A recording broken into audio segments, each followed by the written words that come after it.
Planting Stories, The Life of Librarian and Storyteller Pura Belpré. Words by Anika Aldamoy Denise. Illustrations by Paula Escobar.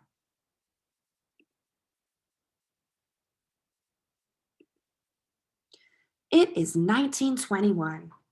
Pura Teresa Belpré leaves her home in San Juan for a visit to Nueva York.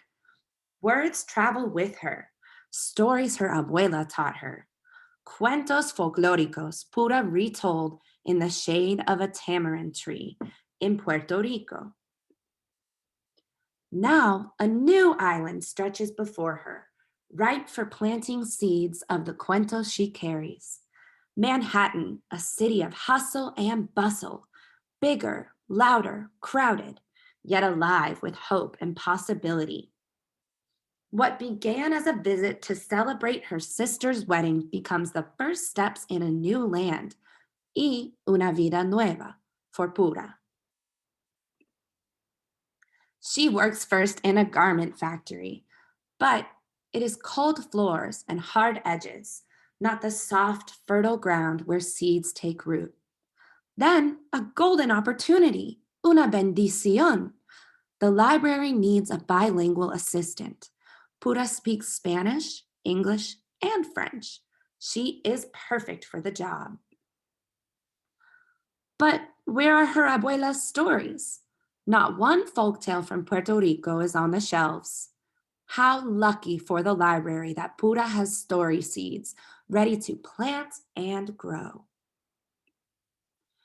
In the children's room, she lights the story hour candle and begins. Her eyes dance, her voice sings. Pura's words paint a picture of a little house with a round balcony where Martina, a beautiful Spanish cockroach, meets Perez, a handsome and gallant mouse. El ratoncito Perez y la cucarachita Martina, a tale from the tamarind tree. When Pura's story is done, each child makes a wish on the candle, and with a wisp of air, whoosh, la vela is blown out. Now Pura has a wish too, to plant her story seeds throughout the land. Pura learns to make puppets. She snips and sews their clothes, paints their delicate faces. Families come to hear folktales en inglés y español, to watch Pura's puppets dance across the stage of her stories. But the library needs libros for its shelves. How can more children read Perez y Martina and other cuentos de Puerto Rico? Pura puts her story in an envelope and mails it to Frederick Warren, a publisher. Soon, Perez y Martina is a book.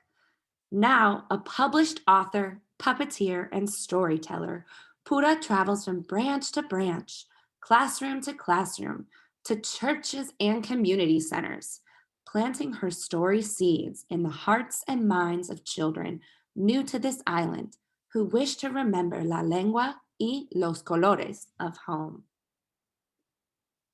Writing, learning, speaking, teaching, traveling, Pura does not slow down until, like the beautiful Martina, she meets her Perez. On a December day in New York, Pura marries the musician Clarence Cameron White. Un año away from the library, she decides, 1 year to start a new life as a wife. But a year stretches on. Together they travel to new cities. Clarence plays his music. Pura tells her stories.